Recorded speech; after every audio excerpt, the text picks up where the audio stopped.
तुम्ही तुमच्या वक्तव्यांसाठी कायम ओळखले जाता आणि कायम तुमच्या हेडलाईन्स बनलेल्या असतात. पण आता ह्या पलीकडे जाऊन राज्याच्या राजकारणाच्या वर थोडंसं जाऊन केंद्रात जावंसं वाटतं का संजय शिरसाट यांना? नाही नाही,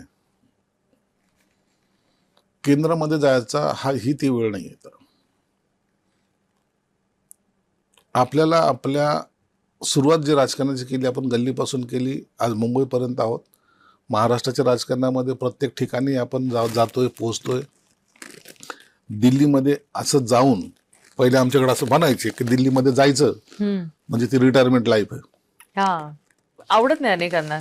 आवडत नाही यासाठी की तिथं सुद्धा ही सिस्टीम आहे ना. शेवटच्या खुर्चीवर बसलेला माणूस पहिल्या खुर्चीवर येऊपर्यंत त्याचं तर रामनाम सत्य होऊन जातं. आणि जे पहिल्या खुर्चीवर बसलेले असतात ते गेले 50-50 वर्ष बसलेले असतात. असे सर्व तुम्ही पहा त्या खुर्च्या 2-3 लाईन बघा. म्हणून त्या दिल्लीच्या एवढ्या मोठ्या राजकारणामध्ये आता ती वेळ नाहीये.